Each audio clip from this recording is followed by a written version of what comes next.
Hello friends, welcome back to our channel. ఏపీలో వాలంటీర్ల వ్యవస్థ కొనసాగింపు, జీతాల పెంపు విషయంలో కూటమి ప్రభుత్వం త్వరలో ఏదో ఒక నిర్ణయం తీసుకోవాలని భావిస్తుంది. ఇందులో భాగంగా అసలు వాలంటీర్ల వ్యవస్థ విధి విధానాలు ఏంటి, వీరి పదవీ కాలం ఎంత, ఎన్నికల హామీ మేరకు వీరికి జీతాలు పెంచితే ఎంత అదనపు భారం ఖజానాపై పడుతుందన్న అంశాలపై అధ్యయనం చేస్తుంది. ఇందులో పలు షాకింగ్ విషయాలు వెలుగు చూస్తున్నట్లు తెలుస్తుంది. అయితే వాలంటీర్ల వ్యవస్థపై ప్రభుత్వం చేస్తున్న అధ్యయనంలో భాగంగా పలు కీలక విషయాలు వెలుగు చూస్తున్నట్లు తెలుస్తుంది. అయితే ఇప్పటికే వాలంటీర్ల వ్యవస్థపై పదవీకాలం ముగిసినట్లు సమాచారం. గత ఏడాది ఆగస్టులోనే వాలంటీర్ల వ్యవస్థ పదవీకాలం అయితే ముగిసిన జగన్ సర్కార్ అనధికారికంగా వీరిని ఈ ఏడాది మే నెల వరకు కొనసాగించినట్లు తెలుస్తుంది.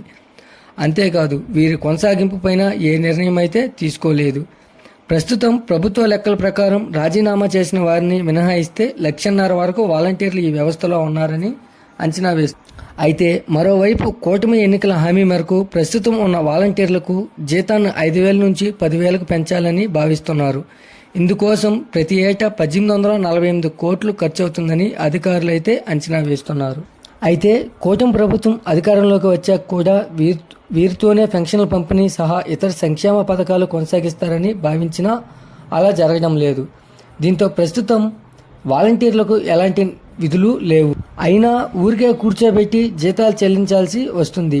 దీంతో వీరికి ఏదో పని అప్పగించి జీతాలు పెంచేందుకు సర్కార్ కసరత్తు చేస్తుంది. త్వరలో దీనిపై అధికారిక నిర్ణయం వెలువడనుందని సమాచారం. ఈ వీడియో కనుక నచ్చినట్లయితే లైక్ చేసి సబ్స్క్రైబ్ చేయండి. మరొక కొత్త అప్డేట్తో మీ ముందుకు తీసుకొస్తాను. Thanks for watching.